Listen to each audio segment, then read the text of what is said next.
নমস্কাৰ বন্ধুসকল, best helping আছামিজে আন এটা ভিডিঅ' আপোনালোকক স্বাগতম জনাইছোঁ। আজি আমি দেখাম যে গুগল ফৰ্ম কেনেকৈ বনায়। আপোনালোকে দেখিছে বহুতবিলাক ফৰ্ম আহে, গোটেই কেনেকৈ বনাব পাৰি, কেনেকৈ আপুনি সেই ফৰ্মখন শ্বেয়াৰ কৰিব পাৰিব। কিছুমানৰ কাৰণে কিবা এটা আপুনি অনুষ্ঠান সেই অনুষ্ঠানটোত আপুনি ফৰ্ম ফিল আপ কৰাব খুজিছে কিছুমানৰ পৰা। এতিয়াতো সকলোবিলাক অনলাইন হৈছে। এই অনলাইন ফৰ্ম কেনেকৈ আপুনি জইন কৰিব পাৰিব বা বেলেগ বেলেগ ডিজাইন দি আপুনি ফৰ্ম বনাব পাৰিব। সেই লিংকটো আপুনি শ্বেয়াৰ কৰি সেই মানুহজনক বা এই গ্ৰুপটোলৈ পঠাব পাৰিব যাক আপুনি এই ফৰ্মখন ফিল আপ কৰিব খুজিছে।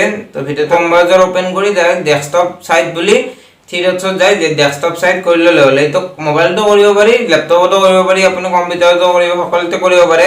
কিন্তু মই আপোনালোকক দেখাই আছোঁ কম্পিউটাৰ স্ক্ৰীনত। ভিডিঅ'টো লাষ্টলৈ চাই থাকক। ফাৰ্ষ্টতে বন্ধুসকল মই ডিছক্ৰিপশ্যনত দিয়া লিংকটোত যায় আপোনালোকে এনেকুৱা এটা ৱেবছাইট ওপেন হৈ যাব, গুগল ফৰ্ম বুলি। এই লিংকটো ডিছক্ৰিপশ্যনত আছে, ইয়াতে আপুনি দেখা পাব। ডিছক্ৰিপশ্যনত ক্লিক কৰিলে ইয়াতে বেলেগ বেলেগ ধৰণৰ ফৰ্ম আছে, ইভেণ্টছৰ ফৰ্ম, তাৰপিছত জব এপ্লিকেশ্যন বা আপুনি যদি এডমিশ্যন চাই, পাৰ্টি ফিডবেক, কিবা ইভেণ্টছৰ আপুনি ফিডবেক ল'ব খুজিছে বা দোকানৰ ফিডবেক ল'ব খুজিছে, ৰেষ্টুৰেণ্টৰ ফিডবেক ল'ব খুজিছে, আপুনি ল'ব পাৰে। ইয়াতে ইভেণ্ট ফিডবেকত মই ক্লিক কৰি দিলোঁ। ইয়াতে আপুনি কাষ্টমাইজো কৰিব পাৰে, যে আপুনি ইভেণ্টৰ নামটো দি আপুনি চিলেক্ট কৰিব পাৰে। তাৰপিছত আপুনি লিংকত শ্বৰ্ট টাৰ্ম URL ক্লিক কৰি কপি কৰি আপুনি চেণ্ড কৰিব পাৰে। তাৰপিছত ইয়াতে চাব পাৰে যে কোনে কোনে আপোনাৰ ফৰ্মখন ফিল আপ কৰিছে। আপুনি যদি নতুন এখন ফৰ্ম ফিল আপ কৰিব হৈছে, ব্লেংকত ক্লিক কৰি ইয়াতে আপুনি ফাৰ্ষ্টতে টাইটেল দিব লাগিব। মই এডমিশ্যনৰ ফৰ্ম এখন বনাই দেখাই আছোঁ, আপোনালোকক সকলোবোৰ দেখাই আছোঁ। ভিডিঅ'টো লাষ্টলৈ চাই থাকক। তাৰ আগতে যোনে চেনেলটো ছাবস্ক্ৰাইব কৰা নাই ছাবস্ক্ৰাইব কৰি ল'ব আৰু বেল আইকনটো দবাই ল'ব। এডমিশ্যন ফৰ্ম, ফাৰ্ষ্টতে এডমিশ্যন ফৰ্ম দিলোঁ। তাৰপিছত আমি ডিছক্ৰিপশ্যন দিম, যে ইয়াতে ডিছক্ৰিপশ্যন কিবা লিখি দিব, fill this form to take admission. তো মই লিখি দিলোঁ। তাৰপিছত যদি আপুনি ইয়াতে চাই ফাৰ্ষ্ট আপুনি কি দিব, নেমটো ষ্টুডেণ্ট নেম বুলি দিব, ষ্টুডেণ্ট নেমটো দিলোঁ। তাৰপিছত শ্বৰ্ট এনচাৰ দিব লাগিব, শ্বৰ্ট এনচাৰ বুলি আহি গৈছে। ডিছক্ৰিপশ্যন দিব খুজিলে থ্ৰী ডটছত তলত ৰিকুৱাৰ্ড কৰি থ্ৰী ডটছত ক্লিক কৰি আপুনি ডিছক্ৰিপশ্যন দিব পাৰে, টাইপ ইউৰ ফুল নেম। তাৰপিছত যদি আপুনি চাই ইয়াতে ছাইডত প্লাছ পইণ্টত ক্লিক কৰি দিলে আপুনি নতুন এটা অপশ্যন আহি যাব। ইয়াতে আপুনি ষ্টুডেণ্টৰ নেম, ফাদাৰ্ছ নেম বা মাদাৰ্ছ নেম এনেকুৱাকৈ লিখিব পাৰে। তাৰপিছত আপুনি ইয়াতে শ্বৰ্ট এনচাৰ বুলি দিব, মাদাৰ্ছ নেমটো শ্বৰ্ট এনচাৰ। ইয়াতে ফিল ইউৰ ফাদাৰ্ছ নেমছ এনেকৈ লিখি দিব, বা আপুনি যি লিখিব খুজিছে লিখিব পাৰে। ইয়াতে আপুনি দিব পাৰে যে এড্ৰেছ বা এজ কিমান। ফাৰ্ষ্টতে আমি দিলোঁ ইয়াতে date of birth. Date of বাৰ্থত হ'লে ডেট চিলেক্ট কৰিব লাগিব বন্ধুসকল। তাৰপিছত ৰিকৰ্ড কৰি আমি প্লাছ আৰু ক্লিক কৰি দিলোঁ। তাৰপিছত ইয়াতে আপুনি দিম এড্ৰেছ। এড্ৰেছত কিন্তু আপুনি শ্বৰ্ট এনচাৰ দিব নোৱাৰিব, পেৰেগ্ৰাফ দিব লাগিব। পেৰেগ্ৰাফ দিয়াৰ পিছত আপুনি এইটো ৰিকৰ্ড কৰি দিব লাগিব। ৰিকৰ্ড কৰি দি লাষ্ট এক্সাম বা লাষ্ট এইবিলাক মানে লাষ্ট ক্লাছ এইটো দিব পাৰে। তাৰপিছত ইয়াতে অপশ্যন ক্লিক কৰি দিব, ড্ৰপ ডাউনত হ'লে আপুনি ইয়াতে ফাৰ্ষ্ট ক্লাছ, ছেকেণ্ড ক্লাছ এনেকুৱাকৈ আহি যাব। তাৰপিছত আপুনি যদি জেণ্ডাৰ চাই, জেণ্ডাৰ ড্ৰপ ডাউনত মেল ফিমেল এনেকুৱাকৈ লিখি দিব। তাৰপিছত আপুনি তলৰ ফালে চালে বা এনেকুৱা ফৰ্ম এখন বনাব পাৰে। আপুনি দেখিছে এনেকুৱা ফৰ্ম ফিল আপো কৰিছে, তো সেনেকুৱাই মই অলপ দেখাই দিছোঁ। আপুনি বেলেগ বেলেগকৈ বনাব পাৰে, ছেম টু ছেম নবনালেও হ'ব। ইয়াতে আপুনি যদি চাই ইয়াতে আধাৰ নাম্বাৰ দিব পাৰে। শ্বৰ্ট এনচাৰ ক্লিক কৰি ইয়াতে নাম্বাৰ চিলেক্ট কৰিব লাগিব। তাৰপিছত ইয়াতে ৰিকুৱাৰ্ড কৰি দি প্লাছ পইণ্ট ক্লিক কৰি দিলোঁ।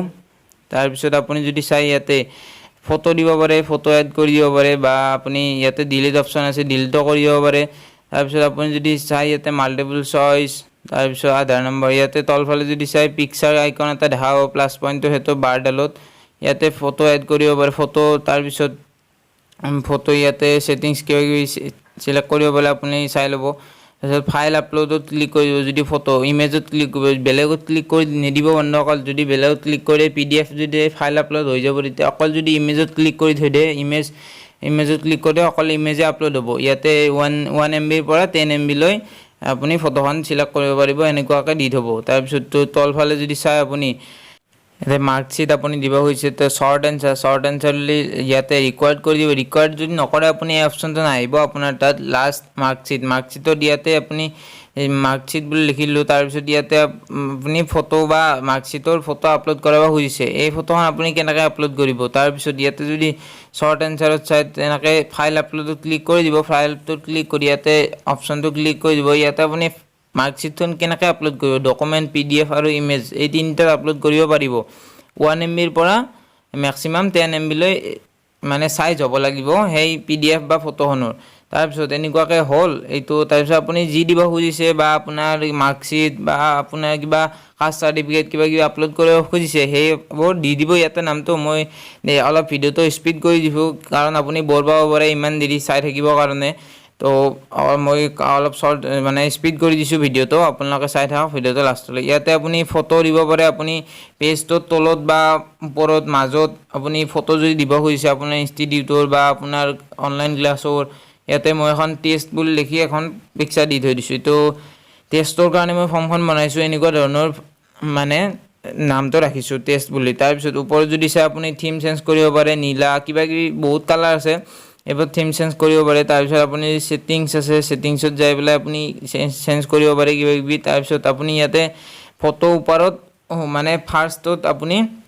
এডমিশ্যন ফৰ্মৰ যিখিনি খালী ঠাই আছে সেইখিনি আপুনি ফটো এড কৰিব পাৰে টেষ্টৰ কাৰণে বা ফুডৰ কাৰণে বাৰ্থডেৰ কাৰণে যি বহুতবিলাক ইয়াতে ফটো দিয়া আছে তো ইয়াৰ পৰা আপুনি সিলেক্ট কৰি ল'ব পাৰে মই আপোনাক দেখাই দিছোঁ কেনেকুৱাকৈ আহিব এনেকুৱাকৈ আহিব টেষ্টৰ কাৰণে মই দিছোঁ এইটো ভাল পিকচাৰ এখন সিলেক্ট কৰি দিছোঁ আপুনি থিমটো চেঞ্জ কৰিব পাৰে থিমটো চেঞ্জ কৰাৰ পিছত এনেকুৱা দেখা হ'ব ফৰ্মখন আপুনি ইয়াৰ পিছত যদি চাই তলফালে কালাৰটো অলপ ব্ৰাইটনেছ বা ডাৰ্ক কৰিব পাৰে তেতিয়া আপুনি টাইটেল মানে আপোনাৰ আখৰৰ এটা ষ্টাইলটো চেঞ্জ কৰিব পাৰে কেনেকুৱা দিব খুজি আপুনি নিজৰ ইমেজো সিলেক্ট কৰিব পাৰে ফাৰ্ষ্ট পেজত যদি মই যে এইখন দিছোঁ ওপৰত এইখন আপুনি নিজৰ ফটো দিব পাৰে বা আপোনাৰ কোনোবা ফটো দিব পাৰে আপোনাৰ ইনষ্টিটিউটৰ ফটোটো দিব পাৰে তাৰপিছত যদি আপুনি চাই ইয়াতে সেটিংছত আপুনি যদি এই ফৰ্মখন ফিল আপ কৰাৰ আগতে ইমেইল এড্ৰেছেদি লগ ইন কৰা হৈছে মানে ইমেইল এড্ৰেছটো ল'ব খুজিছে তো ইয়াতে ক্লিক কৰি দিব বাকীবিলাক আছে অপশ্যন বেলেগ আপুনি পঢ়ি চাব মই অলপ মানে ভিডিঅ'টো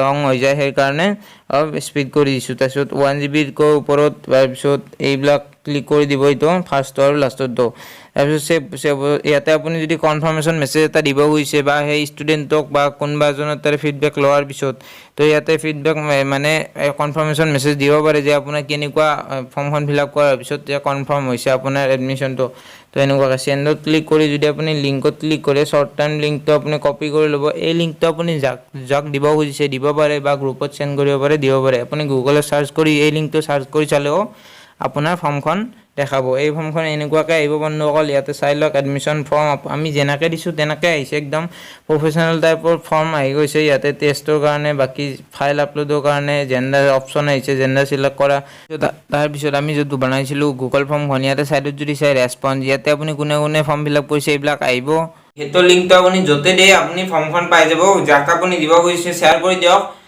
তো ধন্যবাদ ভিডিঅ' চোৱাৰ কাৰণে